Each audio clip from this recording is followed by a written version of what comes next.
قیامت کے دن حشر کے میدان میں انبیاء کرام علیہ السلام سب سے زیادہ اللہ کے خوف کا شکار ہوگا، کیونکہ وہ زیادہ آگاہ ہے بارگاہ الہ کے آداب سے، اور جتنا کوئی الہ العالمین کی بارگاہ سے آگاہ ہوتا ہے، یعنی اس کے بارے میں اس کو جتنی خبر ہوتی ہے وہ اتنا ہی اس کے خوف کا وہ شکار ہوتا ہے۔ اور یہ جو خوف الہی ہے، خوف بارگاہ الہی ہے، یہ انسان کے لیے فائدہ مند ہے۔ اور ایک خوف ہے جو انسان کو دنیا کی نعمتوں کے چھن جانے کا خوف ہے۔ انسان کے پاس صحت ہے اور انسان کو ایک خوف لاحق ہے کہ کہیں یہ صحت چھن نہ جائے۔ انسان کے پاس لباس ہے، انسان کو خوف ہے کہ یہ لباس کہیں چھن نہ جائے۔ یہ دنیا کی جتنی نعمتیں آپ گنتے چلے جائیں، نعمتوں کے چھن جانے کا خوف انسان کو ضعیف بناتا ہے، کمزور بناتا ہے، اور منعم کا خوف، الہ العالمین کا خوف، یہ انسان کو نڈر بناتا ہے، بہادر بناتا ہے، دلیر بناتا ہے۔ رب کریم فرماتا ہے کہ ہمارے نبیوں کا کام یہ ہے، منصب یہ ہے، ان کا شیوا یہ ہے کہ وہ خوشخبری سناتے ہیں رب کی نعمتوں کی، رب کے انعام کی، اور رب کی طرف سے جو فضل و احسان ہے اس کی خوشخبری سناتے ہیں، اور رب کا جو عذاب ہے، جو سختی ہے، جو قہر ہے، جو پکڑ ہے، جو حساب ہے، اس کا ڈر سناتے ہیں۔ فرمایا فَمَنْ آمَنَ وَأَصْلَحَ فَلَا خَوْفٌ عَلَيْهِمْ وَلَا هُمْ يَحْزَنُونَ۔ لیکن یاد رکھو ایک بات طے ہے کہ جو بارگاہ رسالت سے وابستہ ہو جاتے ہیں، جو ایمان لے آتے ہیں، ایمان ایک اظہار کا نام ہے، ایک کلے کا نام ہے، ایک مضبوط حفاظت کا نام ہے کہ جو ایمان لے آتا ہے وَأَصْلَحَ، اور وہ کیا کرتا ہے کہ اپنے آپ کو سلامتی کے راستے پر، آسان اگر اس کی ڈیفینیشن لی جائے تو وہ یہ ہوگا کہ جو اپنے آپ کو تقویٰ کی راہ پر لے جاتا ہے، جس طرح قرآن مجید میں اللہ کریم نے ایک اور مقام پر فرمایا نا الا ان اولیاء اللہ لا خوف علیہم ولا هم یحزنون، کہ جو اولیاء اللہ ہے انہیں کوئی خوف نہیں ہے، کوئی غم نہیں ہے۔ الذین آمنوا وکانوا یتقون، لیکن ان کی نشانی یہ ہے، پہلی شرط یہ ہے کہ وہ ایماندار ہے، اور دوسری نشانی ان کی یہ ہے کہ وہ تقویٰ سے ہمکنار ہے، تقویٰ سے مزین ہے، تقویٰ ان کا اوڑھنا بچھونا ہے۔ یہاں فرمایا فَمَنْ آمَنَ وَأَصْلَحَ، ایمان لانے کے بعد جنہوں نے اعمال صالح جاری رکھے۔ سورہ تین میں اللہ کریم نے ارشاد فرمایا نا کہ لَقَدْ خَلَقْنَا الْإِنسَانَ فِي أَحْسَنِ تَقْوِيمٍ ثُمَّ رَدَدْنَاهُ أَسْفَلَ سَافِلِينَ إِلَّا الَّذِينَ آمَنُوا وَعَمِلُوا الصَّالِحَاتِ۔ ایمان لانے کے بعد یاد رکھیے اعمال صالح بہت ضروری ہے۔ مومن بڑا مرتبہ ہے، مومن ہونا بڑا اعزاز ہے، کلمہ پڑھ لینا بڑا منصب ہے، لیکن اس کے بعد کا سفر رکتا نہیں ہے۔ اور مومن اس طرح حدیث پاک میں بتایا گیا کہ مومن ہمیشہ متحرک رہتا ہے، متجسس رہتا ہے، جستجو میں رہتا ہے، تحرک میں رہتا ہے۔ وہ تحرک کیا ہے؟ وہ تجسس کیا ہے؟ وہ تحرک ہے نیکی کا، بھلائی کا، خیر کا۔ اور وہ تجسس کیا ہے؟ وہ تجسس بھی الہ العالمین کی راہ کی جستجو ہے، رب العالمین کے راستے کی جستجو ہے، کہ جب حی علی الصلاۃ بلند ہو، جب حی علی الفلاح بلند ہو تو مومن بےحس نہیں رہ سکتا۔ مومن ہو، ایماندار ہو، اور اس کے رب کا بلاوا ہے اور وہ گھر میں پڑا رہے، ایسا ہو نہیں سکتا۔ اس اسی لیے قرآن مجید میں اللہ کریم نے فرمایا اِلَّا الَّذِينَ آمَنُوا وَعَمِلُوا الصَّالِحَاتِ فَلَهُمْ أَجْرٌ غَيْرُ مَمْنُونٍ۔ مومن اور اس کے بعد عمل صالح کرنے والا فَلَهُمْ أَجْرٌ غَيْرُ مَمْنُونٍ، اس پر لا متناہی لا محدود اجر کی بارشیں شروع ہو جاتی ہیں۔ کس پر؟ جو ایمان لانے کے بعد اعمال صالح پر توجہ رکھتا ہے، اعمال صالح پر آمادہ رہتا ہے، ایمان لانے کے بعد بےحس نہیں ہو جاتا۔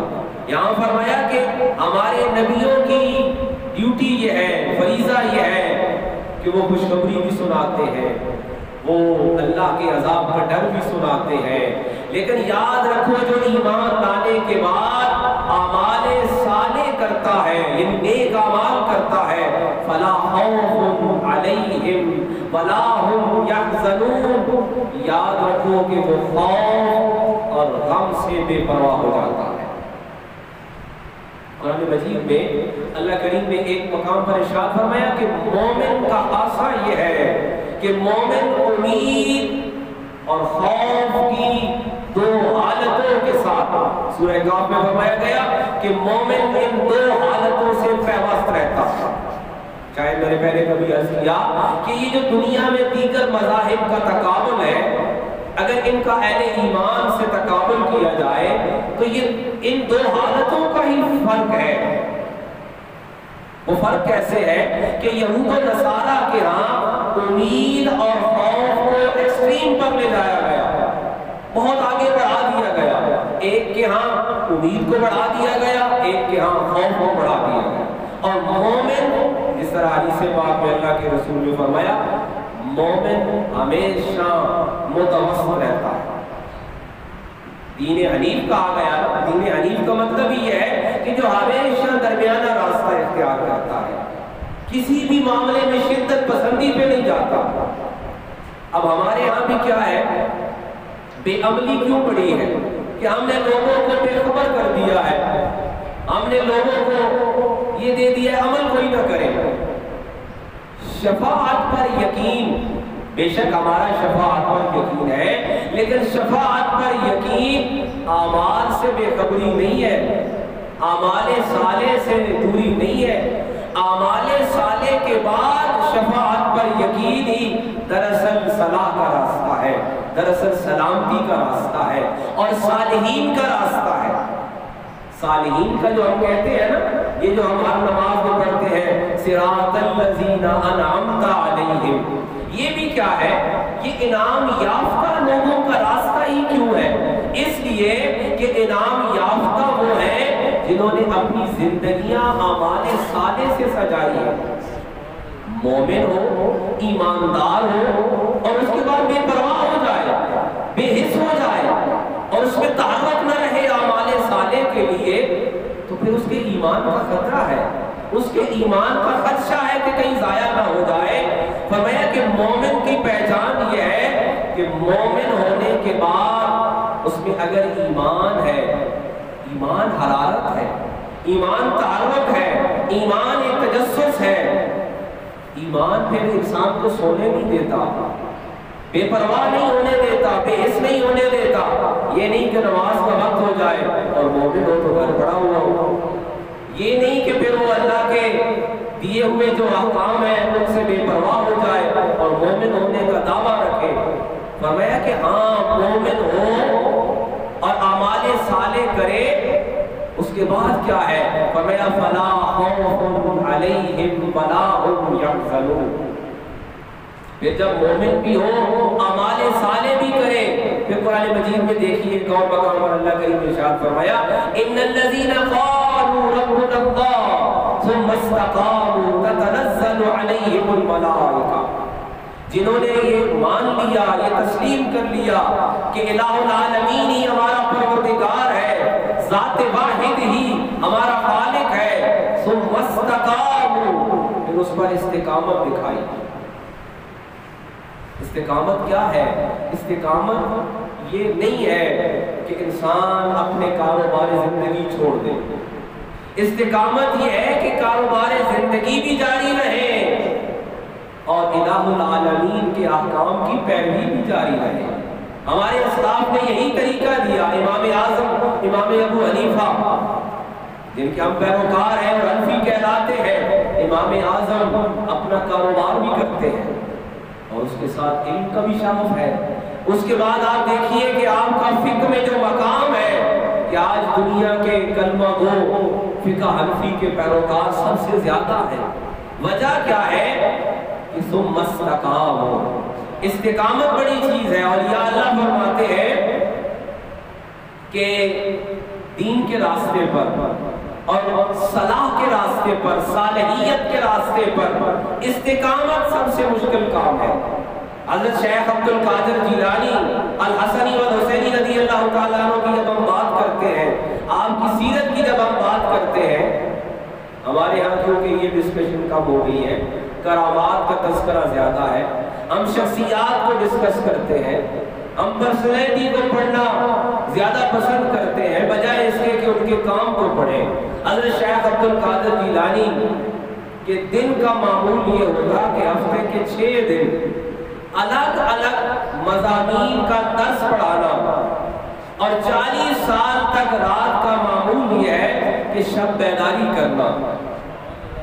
قرآن کہتا ہے الا ان اولیاء اللہ لا خوف علیہم ولا هم یحزنون۔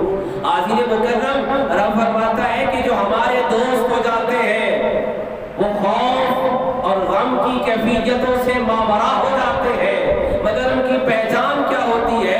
ایک جگہ فرمایا ثم استقاموا، وہ استقامت دکھاتے ہیں۔ دوسری جگہ فرمایا الذین آمنوا وکانوا یتقون، ان کی پہچان یہ ہوتی ہے کہ وہ ایماندار ہوتے ہیں اور تقوی سے مزین ہوتے ہیں۔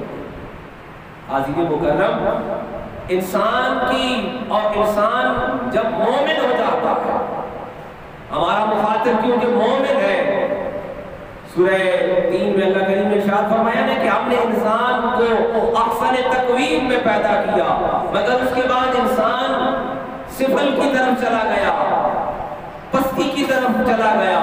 الا الذین آمنوا وعملوا الصالحات، پستی سے بچ ہو سکا ہے، زوال سے بچ ہو سکا ہے جو ایمان لانے کے بعد نیک عمل کرتا رہا ہے۔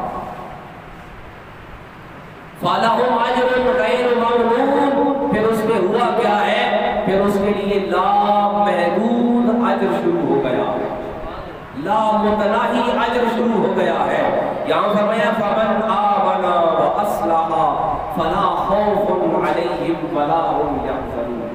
حاضرین مکرم، اعمال صالح ہی جس طرح حدیث پاک کے الفاظ ہیں، اللہ کے رسول فرماتے ہیں کہ بندہ مومن، اللہ فرماتا ہے کہ بندہ مومن فرائض کی تکمیل کے بعد نوافل میں اس قدر پختہ ہوتا ہے اور اس قدر استقامت دکھاتا ہے کہ ہاتھ بندے کے ہوتے ہیں، طاقت الہ کی آ جاتی ہے۔ لیکن یہ ہوتا کب ہے؟ یہ اعمال صالح کی استقامت کے بعد ہوتا ہے۔ ہمارے یہاں جو مسئلہ ہے اور جو ہماری زندگی میں جو رکاوٹیں ہیں وہ یہ ہے کہ ہماری زندگی میں استقامت نہیں ہے۔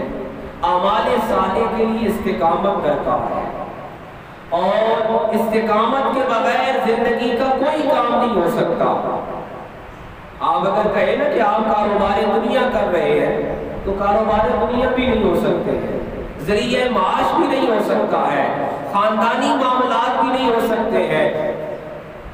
زندگی کے جتنے معاملات ہیں ان میں استقامت انسان کے لیے ایک بنیادی پہچان ہے، اور جن کے ہاں استقامت آ جاتی ہے، رب فرماتا ہے کہ ہم کیا کرتے ہیں؟ تتنزل علیہم الملائکہ، پھر ان کے لیے فرشتے بھی اترتے ہیں۔ یہ کہا گیا نا، ہم نے سنا کہ مومن جب کوئی کام کرتا ہے اور اس کو مشکلات آتی ہیں، وہ رب سے دعا مانگتا ہے مدد کی، تو رب فرشتوں کے ذریعے مدد کرتا ہے۔ کوئی کام دنیا کا کر رہا ہے، ذریعہ معاش میں ہے، اپنے کاروبار دنیا میں ہے، عبادت میں ہے، جن اعمال میں ہے، جہاں انسان کو رکاوٹ آتی ہے رب فرشتوں سے مدد فرماتا ہے۔ لیکن یہ فرشتوں سے مدد ہوتی کب ہے؟ جب انسان استقامت دکھاتا ہے، جب بندہ مومن استقامت دکھاتا ہے تو رب اس کے لیے فرشتوں کے ذریعے مدد کرتا ہے۔ تو حاضرین مکرم، یہ سورہ انعام کی آیات ہمیں یہ دعوت فکر دے رہی ہے۔ کفار یہ کہہ رہے تھے کہ ہمارے کہنے پہ عذاب کیوں نہیں آتا، ہماری ڈیمانڈ پہ کرامات اور معجزات کا ظہور کیوں نہیں ہوتا؟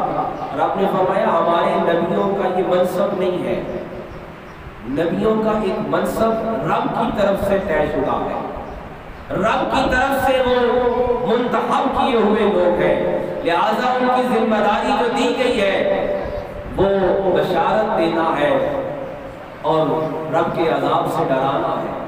اور اس کے ساتھ رب کریم فرما رہا ہے کہ جو ایمان لانے کے بعد اعمال صالح کو جاری رکھے، ہم اس کو خوف اور غم کی کیفیت سے نکال لیتے ہیں۔ حاضرین مکرم، ہماری زندگیوں میں بھی بہت سارے اندیکھے خوف ہیں، ہم ہر وقت غم کا شکار ہے، اور یہ خوف اور غم کی کیفیت تبھی نکل سکتی ہے جب ہم اپنی ایمان والی زندگی کو اعمال صالح سے سجا دیں، اعمال صالح کو اپنا درجہ امتیاز بنا لیں اور نیکی کو اپنا